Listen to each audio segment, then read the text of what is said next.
शांति। आज 23 दिसंबर 2023 और आज है गीता जयंती। दुनिया में चारों ओर अनेक लोग गीता जयंती के निमित्त विशेष गीता सम्मेलन का आयोजन करते हैं या किसी न किसी रूप से लोगों के अंदर गीता के महावाक्य भगवान वाच क्या है उसके प्रति जागृति दिलाते हैं, क्योंकि श्रीमद् भगवत गीता है सर्व शास्त्र में शिरोमणि अर्थात सर्वश्रेष्ठ। दुनिया का ये एकमात्र पुस्तक है जिसके अंदर भगवान वाच शब्द आता है। बाकी जितने भी शास्त्र है या ग्रंथ है, कोई ना कोई दिव्य आत्मा की वाणी है, महान आत्मा की वाणी है, लेकिन एक ही श्रीमद् भगवत गीता है जिसके अंदर भगवान वाच अर्थात भगवान का संदेश पूरी मानव जाति के लिए क्या है उसको प्रकट किया गया है। उसको समझना जरूरी है, जो वास्तविक रूप से इस समय जबकि सारे धर्म ग्लानि के लक्षण संसार में दिखाई देते हैं, ऐसे समय पर परमात्मा का पुनः अवतरण साधारण मनुष्य तन में होता है। इसीलिए गीता में कहा है 7वें अध्याय में कि मूढ़मती मनुष्य मुझे पहचान नहीं सकते, कोटों में कोई में भी कोई विरला मुझे जानते हैं और पहचानते हैं और मेरी शरण को ग्रहण करते हैं। यानी इस समय जब घोर कलयुग होता है तो घोर कलयुग के अंत के समय जब सारी धर्म ग्लानि के लक्षण प्रकट हो चुके हैं, ऐसे समय पर परमात्मा साधारण मनुष्य तन का आधार लेकर के सच्ची गीता ज्ञान पुनः उच्चारण करते हैं, जिससे अधर्म का नाश और एक सत्य सनातन धर्म की स्थापना होती है, जिसको कहा जाता है आदि सनातन देवी देवता धर्म। और फिर वो ज्ञान प्राय लोप हो जाता है। जब सत धर्म की स्थापना हो जाती है तो फिर गीता ज्ञान की आवश्यकता नहीं रहती। तो ये एक ही श्रीमद् भगवत गीता है जो भगवान के श्री मुख से उच्चारी हुई मनुष्य के कल्याण अर्थ सत धर्म की स्थापना अर्थ है। और उसके बाद जब सत धर्म स्थापन हो जाता है तो फिर ये पुरानी दुनिया पुराना संसार सब कुछ समाप्त हो जाता है और एक दैवी धर्म संसार के अंदर व्याप्त हो जाता। तो इसीलिए गीता ज्ञान से देवता धर्म की स्थापना होती। बाकी सभी धर्म पिताएं इस संसार में आते हैं, वो अपने धर्म स्थापन करने के बाद फिर उनके मुख से जो महावाक्य उच्चारण हुए उसका पुस्तक बनाया जाता है, जो उस धर्म की पालना अर्थ होता है। स्थापना अर्थ सिर्फ भगवत गीता है। तो आप सभी को सच्ची सच्ची गीता जयंती की मुबारक हो, मुबारक हो, मुबारक हो। सुनते हैं आज के बाबा के अनमोल मधुर महावाक्य। ओम शांति। मीठे बच्चे, अपना सरनेम सदा याद रखो। तुम हो गॉडली चिल्ड्रन, तुम्हारा ईश्वरीय कुल है, तुम देवताओं से भी ऊंच हो, तुम्हारे मैनर्स बड़े रॉयल चाहिए। आज की मुरली से प्रश्न है, बाप ने बच्चों को आप समान प्यार का सागर बनाया है, उनकी निशानी क्या है? उत्तर, तुम बच्चे बाप समान प्यारे बने हो, इसलिए तो तुम्हारा यादगार चित्र को सभी प्यार करते हैं। यादगार चित्र भी देवताओं के सभी को प्यारे लगते हैं, प्यार से देखते रहते हैं। लक्ष्मी नारायण सदा हर्षित मुख रमणीक है। अभी तुम जानते हो कि बाबा हमें ज्ञान योग से बहुत बहुत मीठा बना रहे हैं। तुम्हें मुख से सदा ज्ञान रत्न ही निकालने हैं। आज की मुरली से पहले गीत बजा है, तू प्यार का सागर है, तेरी एक बूंद के प्यासे हम। ओम शांति। ये किसकी महिमा में गाते हैं कि तू प्यार का सागर है? ये किसी मनुष्य की महिमा नहीं है। कहा जाता है कि तू प्यार, शांति व पवित्रता का सागर है। परमात्मा प्यार, शांति, पवित्रता का सागर है। अभी तुम पवित्र बनते हो। ऐसे बहुत है जो शादी नहीं करते, बहुत है जो बिगर संन्यास लिए भी पवित्र रहते हैं। गाया हुआ भी है, गृहस्थ व्यवहार में जनक मिसल ज्ञान। उसकी हिस्ट्री है, कहा हमको कोई ब्रह्म ज्ञान सुनाओ। वास्तव में कहना चाहिए ब्रह्मा ज्ञान। परम पिता परमात्मा ब्रह्मा द्वारा आकर ज्ञान देते हैं ब्रह्मा कुमार कुमारियों को। तुम जानते हो कि इस समय हमारा सरनेम है ब्रह्मा कुमार कुमारी। हम हैं गॉडली चिल्ड्रन। ऐसे तो सब कहते हैं हम ईश्वर की संतान हैं, तो जरूर भाई भाई ठहरे तो फिर अपने को बाप कह न सके। फादरहुड नहीं फिर तो ब्रदरहुड कहा जाए। फादरहुड नहीं फिर तो ब्रदरहुड कहा जाए। भाई भाई कहते हैं तो एक तो तुम ब्रह्मा कुमार कुमारी कहलाते हो, दूसरा जिसके कुमार कुमारियां हो उनको मम्मा बाबा कहते हो। बच्चे जानते हैं, क्या जानते?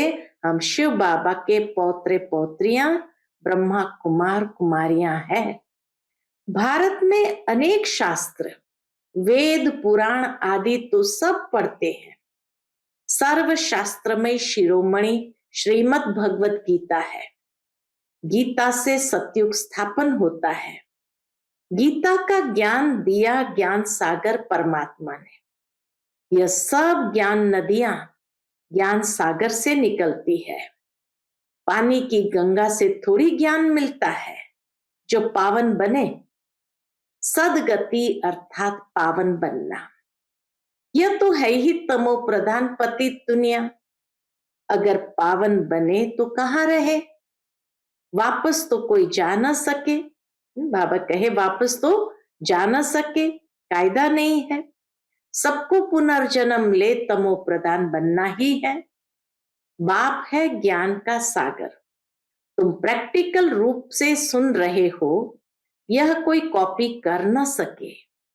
बल ऐसे बहुत है जो कहते हैं हम भी वही ज्ञान देते हैं, परंतु नहीं। यहां जिसको भी ज्ञान मिलता है वह ब्रह्मा कुमार कुमारी कहलाते हैं। और कोई ऐसी संस्था नहीं जहां ब्रह्मा कुमार कुमारी कहलाए। बल ड्रेस भी यह पहने, कोई सफेद ड्रेस भी पहने, परंतु ब्रह्मा कुमार कुमारी कहला नहीं सकते हैं। परंतु वह कैसे कहे कि हम ब्रह्मा के बच्चे हैं? इनको मैंने नाम दिया है ब्रह्मा। शिव बाबा ने ही प्रजापिता ब्रह्मा ये नाम दिया है। इनको बैठ समझाते हैं, तुमको भी कहते हैं तुम ब्रह्मा कुमार कुमारियां अपने जन्मों को नहीं जानते, मैं जानता हूं। अब संगम युग पर पैर और चोटी है, इससे पुरानी दुनिया बदल नहीं बनती है। सतयुग, त्रेता, द्वापर, कलयुग सृष्टि वृद्धि को पाती रहती है। अब अंत है, दुनिया बदल नहीं बननी है। बाप आकर त्रिकालदर्शी बनाते हैं, वह है प्यार का सागर, तो जरूर ऐसा प्यारा बनाएगा। लक्ष्मी नारायण में देखो कितना आकर्षण है। जितना लक्ष्मी नारायण का रमणीक हर्षित मुख चित्र देखेंगे उतना राम सीता का नहीं। लक्ष्मी नारायण को देखने में ही खुशी आ जाती है। राधे कृष्ण के मंदिर में जाने से इतनी खुशी नहीं होगी। लक्ष्मी नारायण को तो राज्य भाग्य है। अब दुनिया तो इन बातों को जानती नहीं। तुम जानते हो बाबा हमको बहुत मीठा बनाते हैं। लक्ष्मी नारायण को ज्ञान का सागर नहीं कहेंगे। वह इस ज्ञान योग से ऐसे बने, अब तुम भी बनते हो। मनुष्य चाहते हैं कि दुनिया एक हो जाए, एक राज्य हो। याद दिलाते हैं कि कभी एक राज्य जरूर था, परंतु ऐसे नहीं सब मिलकर एक हो जाएंगे। नहीं, वहां तो बहुत थोड़े मनुष्य थे। तुम समझते हो हम ईश्वरीय संतान हैं। कहते हैं ईश्वर हाजरा हुजूर है, परंतु हाजिर नाजिर आत्मा को कहेंगे। आत्मा सर्वव्यापी है, सब में आत्मा है, ऐसे नहीं सब में परमात्मा है। तो कसम उठाने की क्या बात है? अगर हमारे में परमात्मा है तो कसम किसकी उठाते हैं? हम अगर उल्टा कार्य करेंगे तो परमात्मा सजा देंगे। अगर परमात्मा सब में है तो कसम आदि की बात नहीं। परमात्मा सब में है तो कसम आदि की भी बात नहीं। अब तुम साकार में हो। जैसे आत्मा इन आंखों से देखी नहीं जाती तो परमात्मा को कैसे देख सकेंगे? बाबा कहे जब आत्मा को ही देख नहीं सकते तो परमात्मा को कैसे देखेंगे? फील करते हैं हमारे में आत्मा है, कहेंगे परमात्मा का साक्षात्कार हो। लेकिन जब आत्मा को ही नहीं देख सकते तो परमात्मा को कैसे देख सकेंगे? आत्मा ही पुण्य आत्मा पापात्मा बनती है। इस समय पापात्मा है। तुमने बहुत पुण्य किया था, बाप के आगे तन मन धन समर्पण किया था। अब पाप आत्मा से पुण्य आत्मा बन रहे हो। शिव बाबा को तन मन धन बलि देते हो। इसने भी अर्पण किया ना, तन भी सच्ची सेवा में दिया। माताओं के आगे अर्पण कर इन्हें ट्रस्टी बना दिया। माताओं को आगे बढ़ाना है। माताओं ने ही आकर शरण ली तो उनकी संभाल कैसे हो? माताओं पर बलि चढ़ना पड़े, माताओं पर बलि चढ़ना पड़े। बाप कहते वंदे मातरम। हाजिर नाजिर का भी राज समझाया है। आत्मा पुकारती है ओ गॉड फादर। किस फादर को बुलाते हैं समझते नहीं। तुम लक्ष्मी नारायण बनते हो। मनुष्य कितना प्यार करते हैं। हर होलीनेस और हिज होलीनेस उनको कहा जाता है, लक्ष्मी नारायण को कहा जाता है। अब तुम कहेंगे हम ईश्वरीय कुल के हैं, पहले आसुरी कुल के थे। ब्राह्मणों का तो सरनेम है ही ईश्वरीय संतान। बापू गांधी भी चाहते थे कि राम राज्य हो, नए भारत में नया राज्य हो, वर्ल्ड ऑलमाइटी अथॉरिटी गवर्नमेंट हो, जो कि बेहद का बाप ही बना सकते हैं। वर्ल्ड ऑलमाइटी अथॉरिटी गवर्नमेंट हो, जो कि बेहद का बाप ही बना सकते हैं। बाप कहते हैं मैं वर्ल्ड ऑलमाइटी अथॉरिटी हूं, ऊंचते ऊंच निराकार हूं। ब्रह्मा विष्णु शंकर तो हमारी रचना है। भारत शिवालय संपूर्ण निर्विकारी था, अब संपूर्ण विकारी है। यह भी नहीं जानते कि संपूर्ण निर्विकारी यहां होते हैं। चाहते हैं वन वर्ल्ड हो, वन ऑलमाइटी अथॉरिटी राज्य हो। सो तो परमात्मा one world almighty authority deity Lakshmi Narayan का राज्य स्थापन कर रहे हैं और सबका विनाश सामने खड़ा है। इतना नशा रहना चाहिए। यहां से घर जाते हैं तो मूर्छित हो जाते हैं। बाबा कहे मधुबन आते हैं मधुबन से घर जाते हैं तो मूर्छित हो जाते हैं। संजीवनी बुट्टी की कहानी है ना, लेकिन यह तो ज्ञान की बुट्टी है। कौन सी? मन मना भव की। देह अभिमान में आने से माया का थप्पड़ लगता है, देही अभिमानी बनने से थप्पड़ नहीं लगेगा। हम शिव बाबा से वर्षा लेते हैं। ब्रह्मा का यह अंतिम जन्म है, वह भी वर्षा लेते हैं। डीटी world sovereignty is your god fatherly birthright. तुम बच्चों में दैवी मैनर्स होने चाहिए। तुम ब्राह्मण देवताओं से भी ऊंच हो। तुमको बहुत मीठा बोलना चाहिए। भाषण आदि में तो बोलना पड़ता है, बाकी व्यर्थ बातों में नहीं जाना चाहिए। मुख से सदैव रत्न निकालो। पल ये आंखें हैं, लेकिन स्वर्ग को और मूल वतन को देखो। अंतर चक्षु से मूल वतन और स्वर्ग को देखो। ज्ञान का नेत्र आत्मा को प्राप्त होता है। आत्मा ऑर्गन्स द्वारा पढ़ती है। तुमको ज्ञान का तीसरा नेत्र मिला है। जैसे अकल की दाढ़ निकलती है, बाप वर्षा ब्राह्मणों को देगा, शूद्रों को थोड़ी देगा। तीसरा नेत्र आत्मा को मिलता है। ज्ञान नेत्र बिना राइट रॉन्ग को समझ नहीं सकते। रावण रॉन्ग रास्ते पर चलाएगा, बाबा राइट रास्ते पर चलाते हैं। हमेशा एक दूसरे से गुण उठाना चाहिए, गुण के बदले अवगुण नहीं उठाना चाहिए। देखो, डॉक्टर निर्मला आती है। बाबा ने आज निर्मला दीदी को याद किया तो बाबा कहे, देखो डॉक्टर निर्मला आती है, उनका स्वभाव बहुत मीठा है, शांत चित, थोड़ा बोलना उनसे सीखना चाहिए। बड़ी सयानी और मीठी बच्ची है। शांत में भी बैठने की रॉयल्टी चाहिए। ऐसे नहीं कुछ समय याद किया फिर सारा दिन खलास। यह भी अभ्यास करना है। बाप को याद करने से ताकत आती है, तो बाप भी खुश होता है।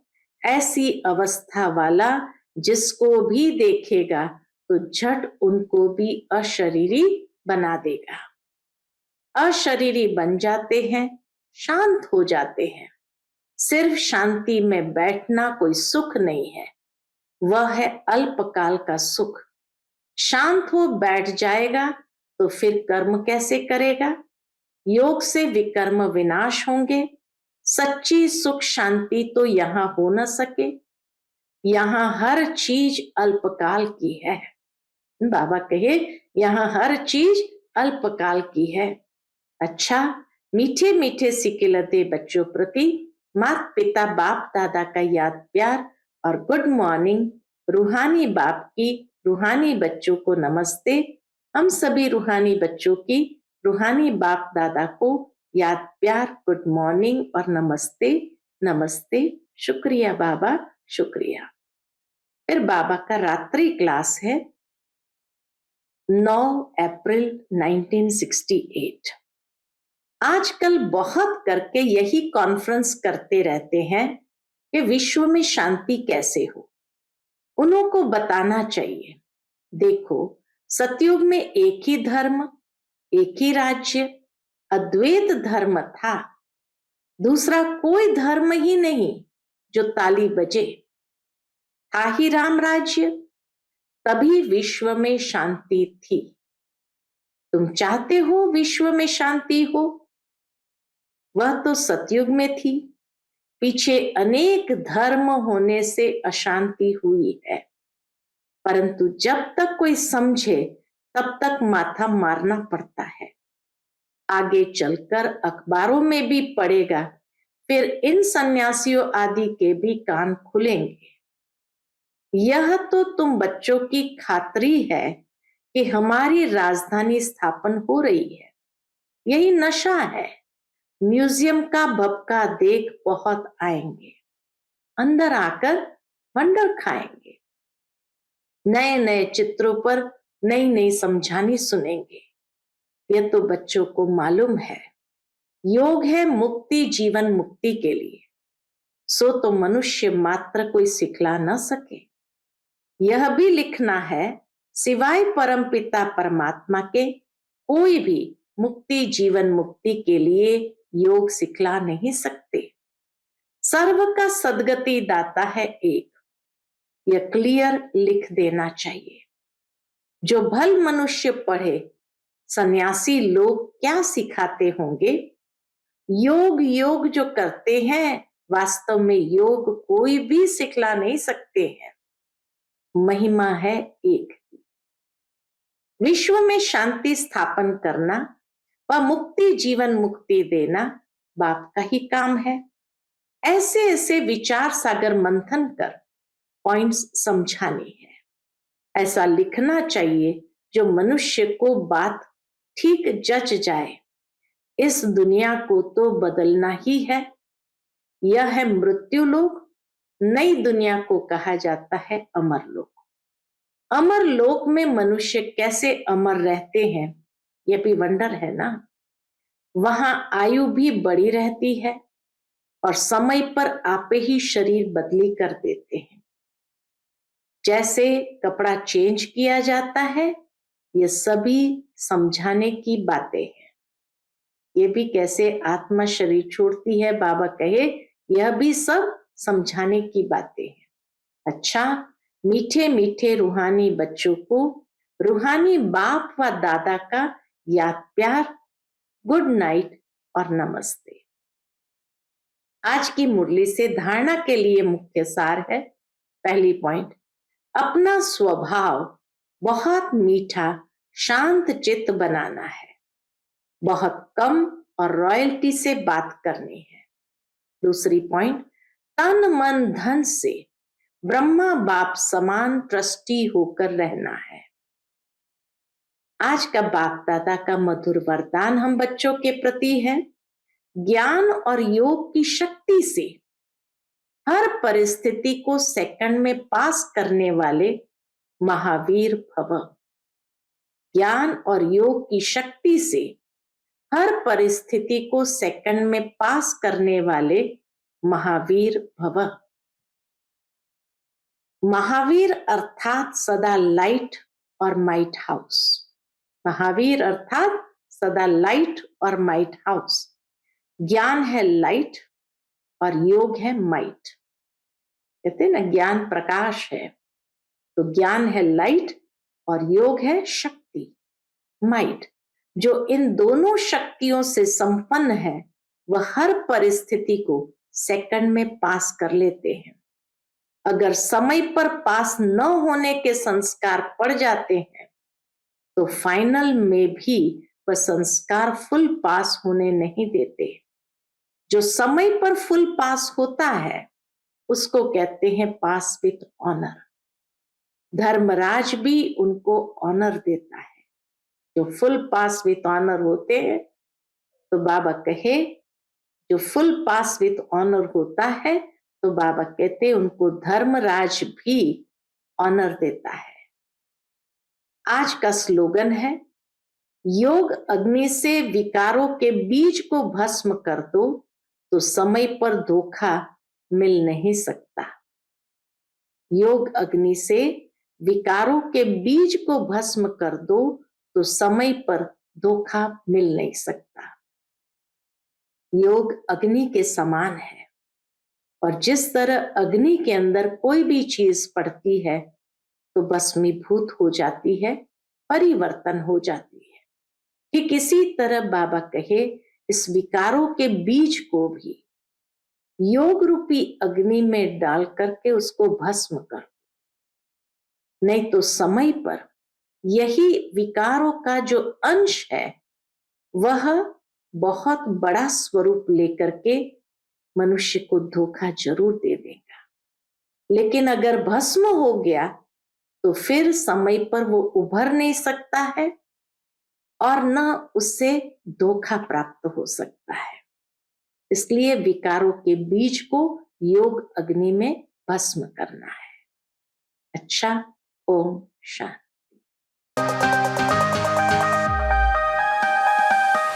Click here to like and subscribe our channel and press the bell icon to stay updated with the latest videos.